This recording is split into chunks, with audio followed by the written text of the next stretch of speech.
ॐ नमः सिद्धेभ्यः। ॐ नमः सिद्धेभ्यः। ॐ नमः सिद्धेभ्यः। ॐ जय जय जय। नमोस्तु नमोस्तु नमोस्तु। नमो अर्यन्ताणं नमो सिद्धाणं नमो ऐर्याणं नमो वज्रायाणं नमो लोये सवसाणं। मङ्गलं भगवान् वीरो मङ्गलं गौतमो गणी मङ्गलं कुन्दकुन्दारो जैनधर्मोऽस्तु मङ्गलम्। सर्वमङ्गलं माङ्गल्यं सर्वकल्याणकारकं प्रदानं सर्वधर्माणां जैनं जयतु शासनं जैनं जयतु शासनम्। अरिहन्तदेव वन्दे गुरुवन्दे न गणनान्व्यरायो दम्मदयामे वन्दे कमककारणं शुद्धं। बोलिए जिनवाणी मात की जय हो। बोलिए सरस्वती मात की जय हो। सुदृष्टि त्रिवेणी नाम का ग्रंथ पंडित टेकचंद जी कृत। कल यहाँ कहा गया था मुनीश्वरों के मोक्ष का कारण श्रावक का घर है। मुनीश्वरों के मोक्ष का कारण श्रावक का घर है। आज आगे बात करते हैं पेज नंबर 317 गाथा नंबर 95। कहते हैं बुद्धि धन व तन प्राप्त करने का फल। कहते हैं बुद्धि धन व तन प्राप्त करने का क्या फल है वो कहते हैं बुद्धि फल तत्व विचारई तण फल तव तीय जान चारतो धन फल पूजा दाणो वच फल परम पिय जंतु रख सतो। नित बुद्धि फल है तत्व चिंतन तीर्थ चारित्र ध्यान तप तन दान पूजा धन वचन फल प्रिय प्राणी रक्षा सत्य प्रिय। कहते हैं गाथार्थ में बुद्धि का फल तत्वों का विचार करना है, तन का फल तप तीर्थ ध्यान और चारित्र है, धन का फल दान पूजा है, वचन का फल दूसरों के प्रति प्रिय दयामयी सत्य वचन बोलना है। आपके पास बुद्धि है तो उसका फल क्या होना चाहिए, आपके पास धन है तो उसका क्या उपयोग करना चाहिए, आपके पास तन है तो क्या उपयोग करना चाहिए और वचन है तो क्या उपयोग करना चाहिए, तब वे सार्थक हैं। यदि बुद्धि का फल तत्व चिंतन आया है, तत्व का विचार करना है किया आपने तो आपका वो बुद्धि कार्यकारी है। नहीं तो बुद्धि का फल ही नहीं मिला। वो जिसके लिए बुद्धि है वो फल नहीं मिला तो क्या मतलब रहा। तत्वों का विचार नहीं हुआ तो बुद्धि कार्यकारी नहीं। तन का शरीर है और उसका फल तप तीर्थ ध्यान और चारित्र है। तप नहीं किया, तीर्थ नहीं किया, ध्यान नहीं किया, चारित्र नहीं किया तो शरीर का कोई उपयोग नहीं किया, आपने बेकार कर दिया शरीर। धन मिला और उसमें आपने दान ही नहीं किया तो आपका धन अकार्यकारी है। और वचन का फल दूसरों के प्रति प्रिय दयामयी सत्य वचन बोलना है। तो आपने वचनों का प्रयोग गलत कार्य में किया तो आपका वचन बेकार हो गया, फल नहीं मिला। ये क्या कहते हैं, ये आया ना धन का फल दान पूजा। तो मैंने कल एक कहानी पढ़ी थी।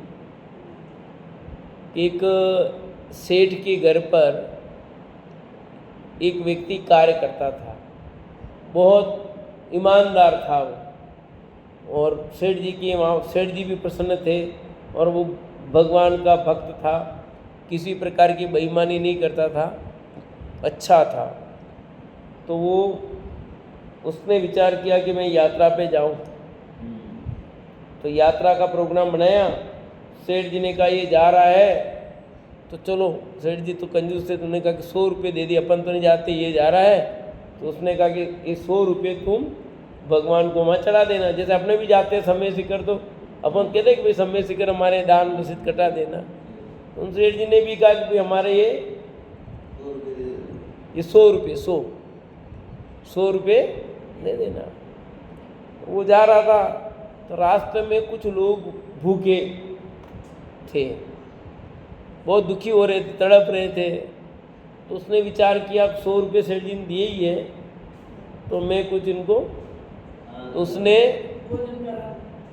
कर दिया भोजन वोजन, दूध पानी जो करा दिया। 98 रुपये खर्च कर दिए, 2 रुपये बचे के। अब सेठ जी पूछेंगे चढ़ा दिया 2 रुपये तो भगवान को चढ़ा दूँ वहाँ जाके। तो जा करके 2 रुपये बचे थे, वो वहाँ के सेठ जी ने आपको चढ़ा है तो मैं 2 रुपये आपको चढ़ा देता हूँ। अब इधर क्या होता है कि रात्रि में सेठ जी को सपना आता है कि तुमने जो उस 98 रुपये भेजे थे वो मेरे को मिल गए। भगवान दिखे, भगवान ने आके कहा जगदीश, भगवान ने आके बोला, दर्शन दे दिए भगवान ने उसको, और सेठ जी तुमने जो अपने नौकर के साथ 98 रुपये भेजे थे वो मेरे को मिल गए हैं। सेठ जी ने विचार किया मैंने 100 रुपये दिए थे, 98 रुपये ही क्यों चला इसने, ऐसा क्या हुआ भाई। ठीक है, नौकर दर्शन करके आया, फिर पूछा कि भाई अपन 100 रुपये तुमने 98 रुपये ही क्यों चढ़ाए भगवान को, 2 रुपये क्यों नहीं चढ़ाए।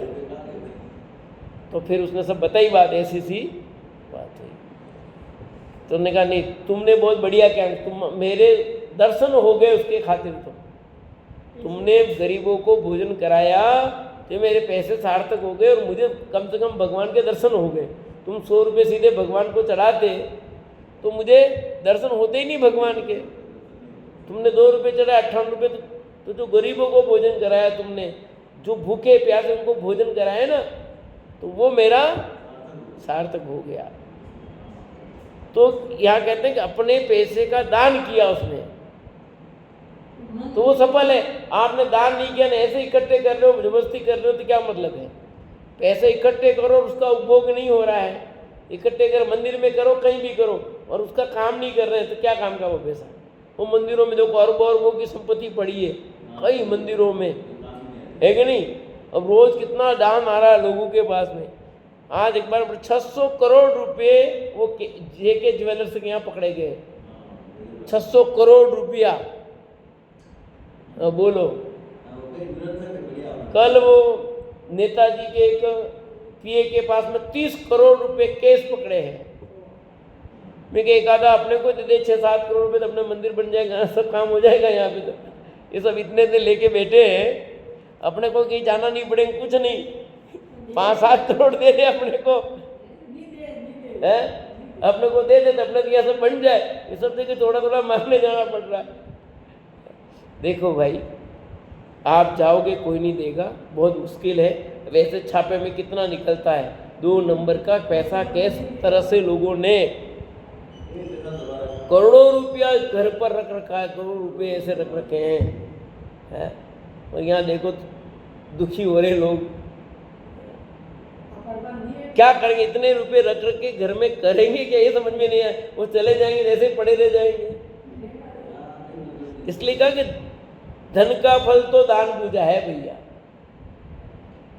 देखो भावार्थ में क्या कहते हैं, सुबुद्धि को प्राप्त करके यदि धर्म मार्ग भूलकर विषयों में प्रवृत्ति करके पाप कर अशुभ का भार सिर पर लिया तो बुद्धि निष्फल हो गई।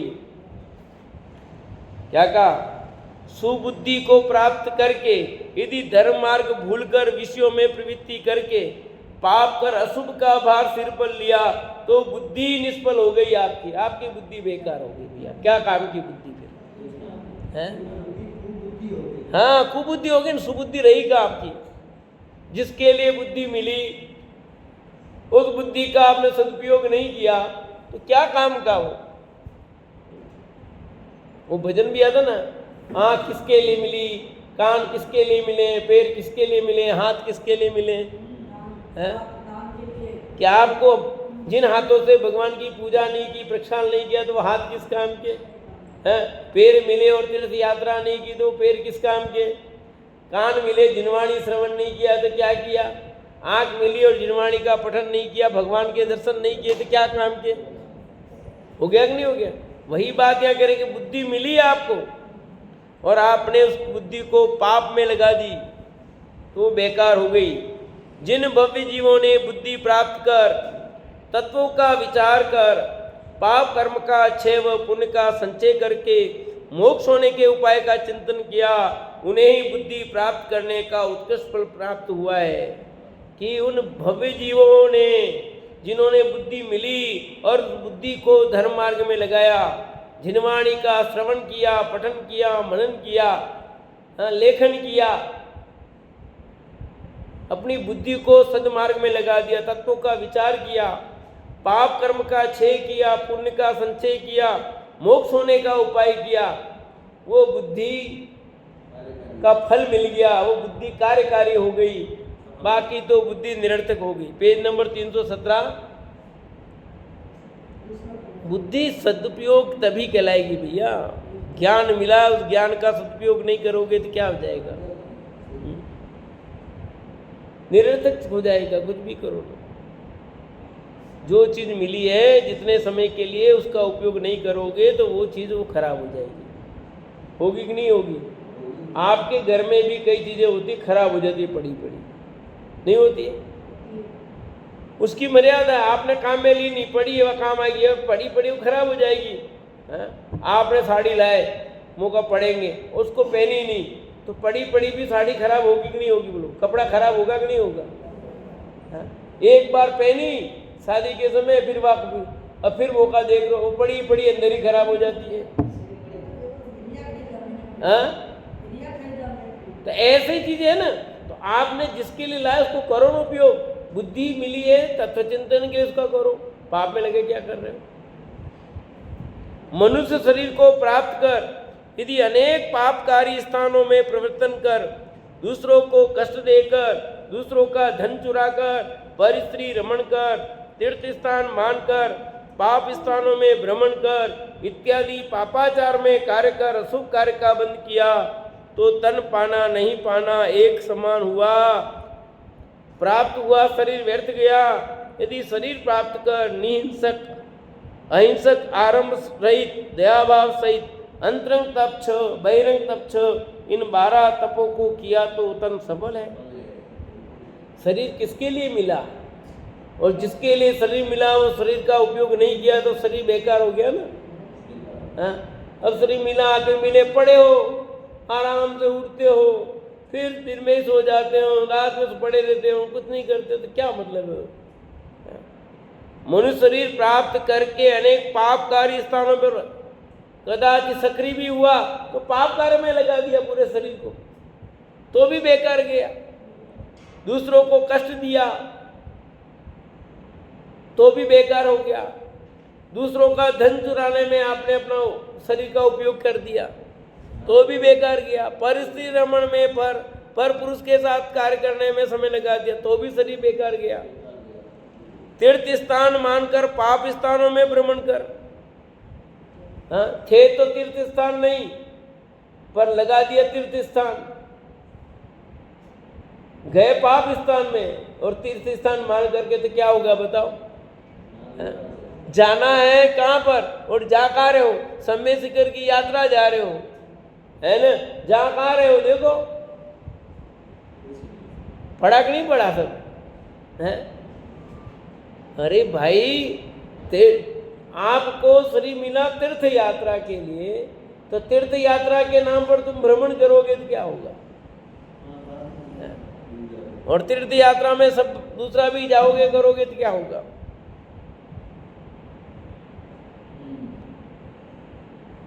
पापाचार में कार्य कर अशुभ कार्य का बंद किया तो तन पाना नहीं पाना एक समान हुआ। और इस शरीर को पापाचार में लगा दिया तो ये शरीर का पाना नहीं पाना कोई मतलब नहीं है। मनुष्य पर्याय की प्राप्ति होना नहीं होना, और यही हो रहा है। मनुष्य पर्याय मिली तो है पर जीव ज्यादातर पाप में लगा रहा सब। पूरे शरीर को, पूरे जीवन को, इस मनुष्य पर्याय को पाप कार्यों में लगाता है, धर्म कार्यों में कम लगाता है, और धर्म के नाम पर भी करता है तो ज़्यादा पाप कर देता है। धर्म क्या है पता ही नहीं है।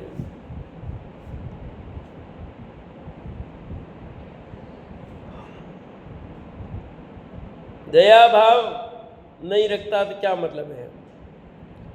अहिंसक, आरंभ रहित, दया भाव सहित, अंतरंग तप 6, बहिरंग तप 6, इन 12 तपों को किया तो तन सफल हो गया। कि अहिंसक जीवन जिया, आरंभ रहित जीवन जिया, दया भाव सहित जीवन जिया, 12 प्रकार के जो तप कहे गए, 6 अंतरंग 6 बहिरंग, उन तपों को किया। 12 तपों के नाम तो पता है सबको? 6 बहिरंग, 6 अंतरंग, अनशन, अमोदर, संज्ञान, रस परित्याग, विवेक संयासन, काय क्लेश, ये 6 बहिरंग है कि नहीं? और 6 अंतरंग, प्रायचित, विनय, वैयावृत, स्वाध्याय और ध्यान। ये 6 जो अंतरंग तप है, ये 12 तपों को तप किया तो शरीर सार्थक है, नहीं तो मनुष्य वो बेकार ही चला गया। जहां से यतीश्वर कर्म नष्ट कर मुक्त हुए वे स्थान शुद्ध तीर्थ हैं। शुद्ध तीर्थ किसको कह रहे हैं? जहां से कोई मोक्ष गया, जिस भूमि से कोई जीव मोक्ष गया है वो भूमि शुद्ध भूमि है। जहां से यतीश्वर कर्म नष्ट कर मुक्त हुए वे स्थान शुद्ध तीर्थ हैं। इस शरीर से उन स्थानों की वंदना पूजा करने में इस शरीर की सफलता है। ऐसे सिद्ध क्षेत्रों की भूमि की वंदना करो तो ये शरीर सार्थक है। ऐसे तो 2.5 द्वीप में कोई ऐसी जगह बाकी नहीं है जहाँ से कोई मोक्ष नहीं गया। आपका घर भी सिद्ध भूमि है, पर अभी यहाँ वो वाली बात नहीं है। यहाँ पर वो नहीं लगाना, यहाँ भी से मोक्ष गए, इस जगह से, ये जो मंदिर बना ना यहाँ से भी मोक्ष गए, ये जगह भी खाली नहीं, अभी वो विवक्षा नहीं है यहाँ। तो क्या है कि वर्तमान में इस युग में जिस जिस जगह से मोक्ष गए हैं तीर्थंकर आदि महापुरुष, उस जगह से है। पूरे काल से, अनादि से लेकर अब तक का काल नहीं लिया आया। इस युग को लेना, इस युग में, ठीक है। अभी जो काल चल रहा है, 6 काल चल रहे हैं, उसमें जो चतुर्थ काल में जो जीव मोक्ष गए हैं अपने यहाँ, उसको लेना। अभी ये सब जगह मत लेना, क्योंकि जिनागम में तो लिखा है कि 2.5 द्वीप में ऐसी कोई भूमि बाकी नहीं जहाँ से कोई मोक्ष नहीं गया। तो उस दृष्टि से तो आपका घर भी सिद्ध भूमि है, ये मंदिर भी सिद्ध भूमि है, पर अभी यहाँ पर वो अपेक्षा नहीं लगानी है। आया ख्याल में? अभी यहाँ पर तो वर्तमान में जो सिद्ध भूमि है वो लगाना, जहाँ जहाँ से यतीश्वर मोक्ष पधारे वो लगाना। जहाँ से यतीश्वर कर्म नष्ट कर मुक्त हुए वे स्थान शुद्ध तीर्थ हैं। इस शरीर से उन स्थानों की वंदना पूजा करने में शरीर की सफलता है। शरीर की सफलता ऐसे सिद्ध भूमि पर जाओ, उनका स्मरण करो, उनको वंदन करो और विचार करो कि ये मोक्ष गए, वैसे मैं भी मोक्ष जाऊँ, वही उपाय मैं करूँ, तो सार्थकता है। पिकनिक मनाने जाओ, वहाँ पर भी तो कोई मतलब नहीं है। सिद्ध भूमि पर भी पिकनिक मनाने जा रहे हो तो कोई मतलब नहीं है। और आजकल तो पिकनिक मना रहे हैं लोग।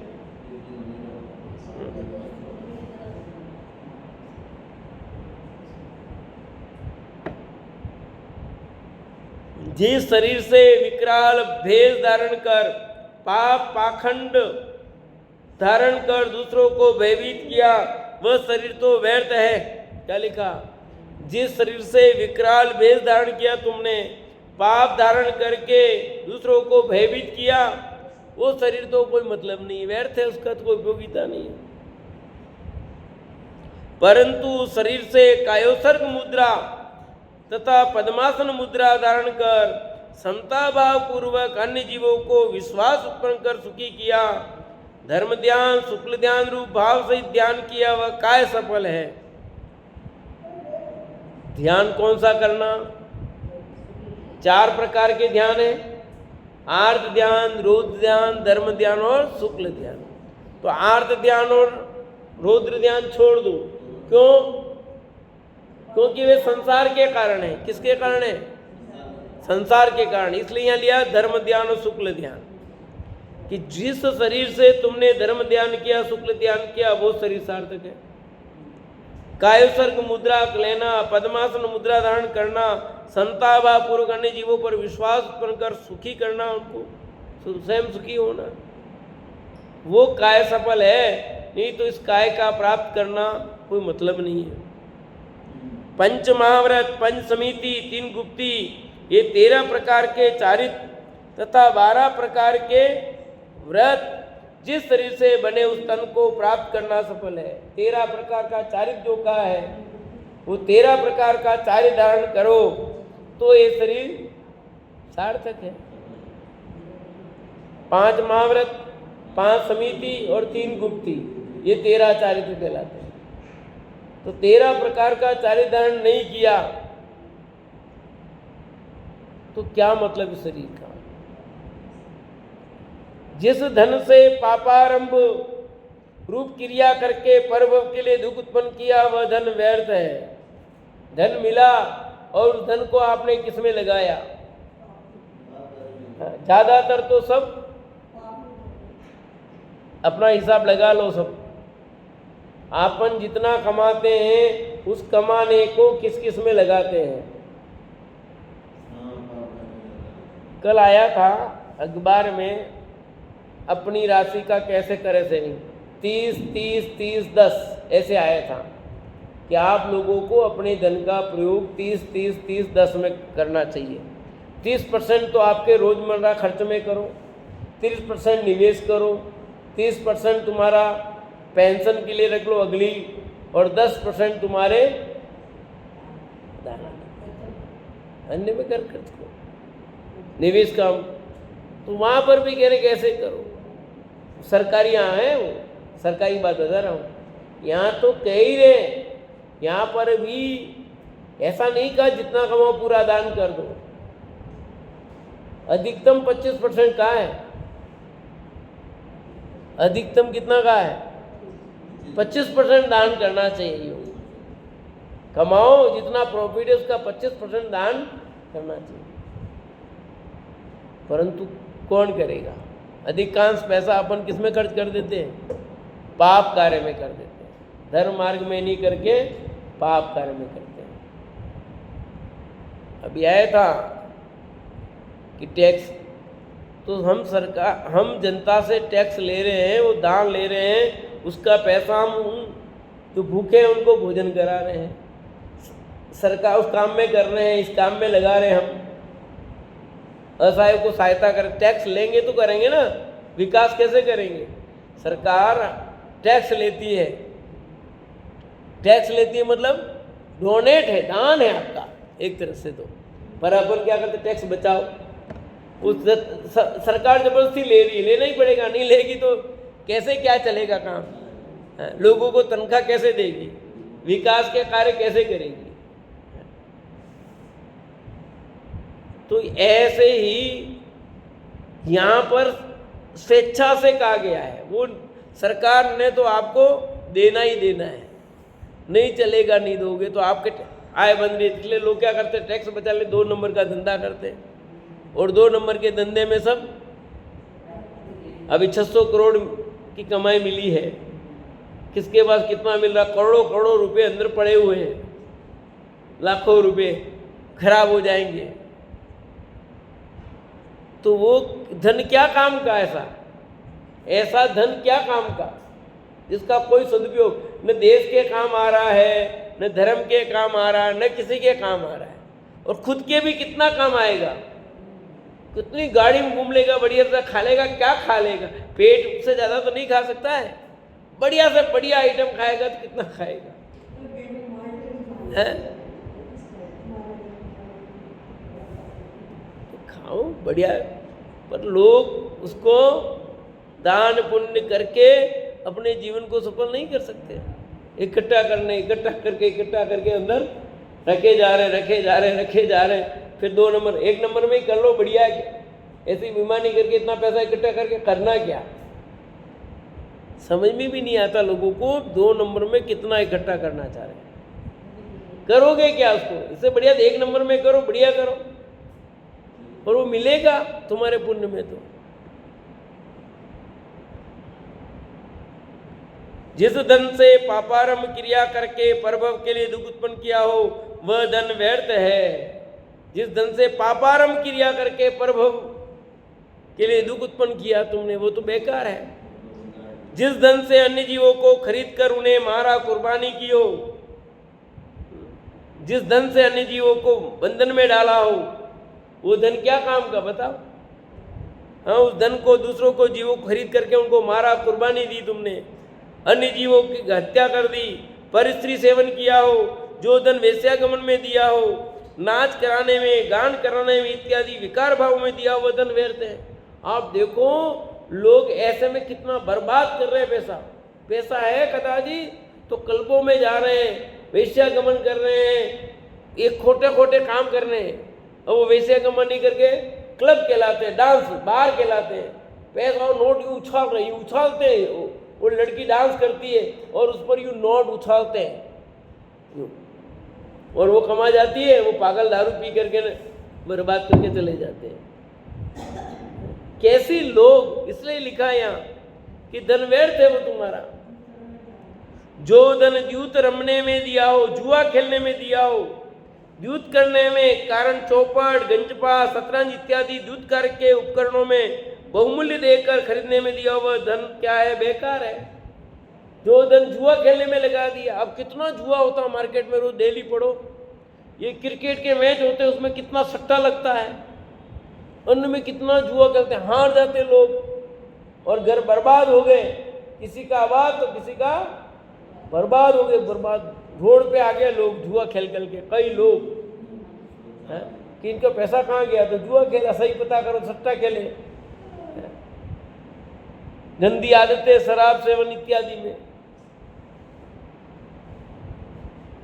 बहुत धन देकर चांदी सोनादी की द्यूत सामग्री बनवाने में, मां अनुरागी होकर द्यूत की शोभा खेल आयोजन करने में जो धन लगाया वह धन व्यर्थ है।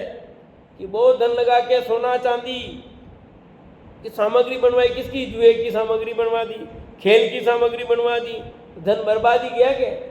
अब सोने का टॉयलेट बना दिया, धन का सदुपयोग किया कि दुरुपयोग किया है? हाँ, अब पैसा था, सोने का टॉयलेट बनवाया है, अब बढ़िया काम किया कि नाम हो गया। अरे नाम हो गया, सोने में तो टॉयलेट करना पड़ता है, सोने का टॉयलेट। पर मूर्ख लोगों को क्या समझाना? ऐसे ऐसे महाराज इसलिए कहा कि धन व्यर्थ गया उन लोगों का। जिस धन से वितरागी मुनियों को दान दिया हो, जिनेंद्र भगवान की पूजा के वो धन प्राप्त किया गया सफल है। वो धन सफल है जो वितरागी मुनियों को दान दिया हो। मुनिराज को धन लेते नहीं है तो फिर काहे को लिखा कि अपने धन का मुनिराज के लिए आहार की व्यवस्था की हो, ऐसा अर्थ है। जिस धन से वितरागी मुनियों को दान दिया हो, तो वितरागी मुनिराज धन लेते नहीं है, फिर यहाँ क्यों लिख दिया? तो अभिप्राय लेना, देखो यहाँ लिखा है, यहाँ लिखा है, देखो मुनिराज धन ले सकते, ऐसा थोड़ी लिखा ले सकते हैं कि जो जिस धन से वितरागी मुनियों को दान दिया हो। वाक्य तो ऐसा है कि मुनिराज को धन दिया हो। मुनिराज का धन क्या करेंगे? मुनिराज तो धन का त्याग करके निकले हैं। तो फिर क्या कि जिस धन से मुनिराज की आपने व्यवस्था की है, उनकी आहार चर्या की व्यवस्था की है, और भी जहाँ जैसी व्यवस्था हो उस व्यवस्था में आपने धन लगाया हो, जिनेंद्र भगवान की पूजा की हो, उस धन का आपने जिनेंद्र भगवान की जिन मंदिर बनाया हो, जिन मंदिर उपकरणों में लगाया हो, जिनेंद्र भगवान की पूजा की सामग्री में लगाया हो, वो धन सार्थक है, वह धन प्राप्त किया गया सफल है। और जो धन तुमने अपने ही ऐसे ही पड़ा रखा वो बर्बाद है, सब बेकार है वो धन। पर लोग क्या कहते हैं? पैसे कहाँ है, पैसे कहाँ है, पैसे कहाँ है, कहाँ है, कहाँ है, कहाँ, क्यों करके ही तो करते रहते हैं।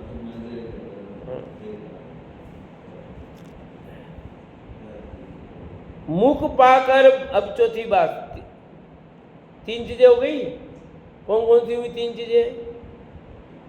बुद्धि, तन और धन। और चौथी बात है वचन। ठीक है, 4 चीजों को कहा ना सफल। तो बुद्धि की सफलता तत्व चिंतन में हो गया, धन की सफलता धर्म करने में, चार्य धारण करने में, धन की सफलता दान करने में, और चौथी कहते हैं मुख पाकर, यानी वचन मिला, मुख पाकर बोले गए जिस प्रकार के वचनों से अनेक जीवों का मान का खंडन किया हो, अन्य जीवों के प्रति कटुक वचन बोलकर उन्हें दुखी किया हो, निष्प्रयोजन अनर्थ दंड को उत्पन्न करने वाले व्यर्थ वचन इत्यादि पाप बंधकारक वचन बोलना, ये सब क्या है? बेकार गया। वचन मिले पर वचन का सदुपयोग नहीं किया। क्या आपको बोलने का अवसर मिला, वाणी मिली, उस वाणी का आपने दुरुपयोग किया हो, जीवों के मान का खंडन किया, अपना खुद का मान किया, दूसरों का मान खंडन करने में, अन्य जीवों के प्रति कटु वचन के, खोटे वचन के, तेरा सत्यानाश हो, तेरा ऐसा हो जाए, उसका ऐसा हो जाए, तू ऐसी है, तू वैसी है, किसी के बारे में अनलगर वचन बोले, खोटे वचन बोले, इसके लिए मिली थी वाणी। पर लोग क्या क्या शब्द बोलते हैं। जाओ बस में, गाड़ी में बात करते सुनो, सड़कों पर देखो लोग कैसे कैसे बात करते हैं, कैसे कैसी भाषा बोलते हैं। घरों में भी सुन सकते हैं कैसे वचन बोलते हैं, पता नहीं। जरा सा झगड़ा हो जाए तो कैसे कैसे गंदे वचन बोलते हैं। अब उनकी वाणी का क्या होगा? वाणी का दुरुपयोग करते हैं, मर्यादा नहीं रहती वाणी की, बिल्कुल असभ्यता रूप वाणी निकल जाती है, गंदे वचन बोलते हैं। माँ बेटी सामने खड़ी है ये भी पता नहीं रहता है, कौन खड़ा है, किससे बात कर रहे हैं, क्या कर रहे हैं पता नहीं। बच्चे देखो ऐसे उनके ऐसे गंदी गालियां देती बातें करते देख लो। उस परिवार में कल्चर में ऐसा, वो बच्चे भी वैसे ही गंदी गालियां देते हैं। तो क्या है, भाषा बहुत संयमित और सही होनी चाहिए। निष्प्रयोजन अनर्थ दंड को उत्पन्न करने वाले व्यर्थ वचन, प्रयोजन नहीं है व्यर्थ में बात करने के लिए क्यों अपने वाणी का दुरुपयोग करना। पाप बंधकारक वचन बोलना, ऐसे वचन प्राप्त होकर भी न पाए के समान व्यर्थ ही हैं। इसलिए वचन मिला नहीं मिला व्यर्थ है, फिर मतलब क्या है?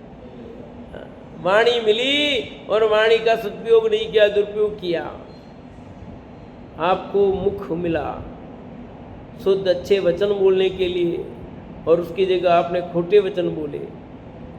जिन वचनों को सुनकर अन्य जीव साता पाते, जिन वचनों की प्रीति करके अन्य जीवों की स्थिरता होती, वे सुख पाते, उन दया सहित, हिंसा पाप रहित, सत्य इत्यादि वचनों को, जिन देव की आज्ञानुसार हित मित वचनों को बोलना वचन पाने की सफलता है। वचन पाने की सफलता तब होती कि उन वचनों को तू बोलता तो लोग शांति प्राप्त करते, तेरी वाणी को सुनकर लोगों को अच्छा लगता। जिन वचनों की प्रीति करके अन्य जीव अपनी स्थिरता करते, अपने उपयोग को क्या करते? स्थिर करते भैया।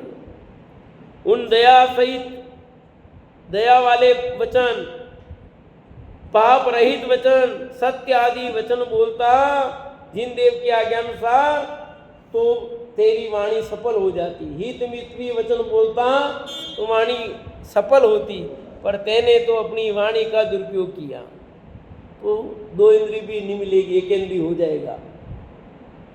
हमने वाणी का दुरुपयोग किया तो 1 इंद्री हो जाएगा, जबान ही नहीं मिलेगी तुझे। इसलिए कहते जबान खींच लूंगा। जबान क्या खींच लेगा? तू गलत बोल रहा है, तेरी जबान खींच ली जाएगी, रहेगी नहीं, तेरी जबान ही नहीं रहेगी। पेड़ बोल पाते हैं? पृथ्वी बोलती है? हवा बोलती है? बोल ही नहीं सकते हैं। और 2 इंद्रिय जो जीव हैं बोल सकते हैं, पर आप उनकी भाषा को समझ सकते हो? उनके वचन तो हैं और उनकी भाषा को आप क्या समझो? उनका बोलना नहीं बोलना बराबर है। 3 इंद्रिय जीव का भी ऐसा ही है, 4 इंद्रिय जीव का भी ऐसा है, 5 इंद्रिय जीव त्रिंचों का बोलना आप क्या समझते हो और क्या कर लेते हो? जबान भी मिली पर क्या है? तो ऐसे हो जाएंगे। अतः अपनी जुबान का प्रयोग सही करना चाहिए, वाणी का दुरुपयोग नहीं करना भैया। किसी को भी कटु वचन मत बोलो, किसी का भी बुरा मत सोचो, बुरा मत कहो, बुरा करने वाले का भी बुरा मत सोचो, बुरा मत कहो। बहुत मुश्किल काम है ना ये। कहना सरल है परंतु अपनाना कठिन है। ऐसा नहीं, अपनाना और सरल है। सही को अपनाना सरल है, झूठ बोलना कठिन है कि सही बोलना कठिन है? बताओ काक्षा, सही बोलना कठिन है कि झूठ बोलना कठिन है? बताओ। हैं? झूठ बोलना कठिन है, सही बोलना कठिन नहीं है। अभी ये घड़ी है तो घड़ी है ये कहना है, अब इस घड़ी नहीं कहना तो क्या बोलूं, कितना सोचना पड़ेगा आपको। है भाई, आप स्वाध्याय में क्यों नहीं है? आपका खाली जो सही कारण है उसमें सोचना नहीं कि भाई मेहमान आगे नहीं है, बात खत्म हुई, पर अब पूछेंगे क्या कहूँगा। है तो आपको कितना दिमाग लगाना पड़ेगा ना उपयोग। तो झूठ बोलने के लिए कितना लड़ाना पड़ेगा, सही बोलने के लिए तो वैसा का वैसा कुछ कहना ही नहीं है ना, तो उसमें दिमाग कहाँ लगाना पड़ेगा, वो है जैसा ही बोलना है। इसलिए हित मित प्रिय वचन बोलना सफलता है। जो गलत कार्य करने में दिमाग ज़्यादा लगाना पड़ता है और बुद्धि ज़्यादा लगती है, दुरुपयोग होता है। सही कार्य में कभी भी ज़्यादा नहीं लगता, इसलिए सफलता उसमें ही है। ऐसा जानकर विवेकी जीवों को बुद्धि प्राप्त करके तो जीवादि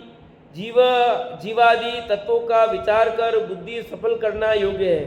अब यह पांचों निष्कर्ष निकाल रहे हैं कि अब विवेकी जीवों को क्या करना कि बुद्धि मिली तो सात तत्वों का विचार करना, भेद विज्ञान करना, तन प्राप्त किया तो तप तीर्थ ध्यान करके तन को सफल करना, तीर्थ यात्रा करना, धन मिला तो दान पूजा में लगाना, दान पूजा आदि द्वारा पुण्य का संचय करना अच्छा है, वचन प्राप्त कर हित मीत सत्य बोलना इत्यादि और भी शुभ कार्यों में शुभ रूप रहकर वह सफल करना योग्य है, ऐसा जानना।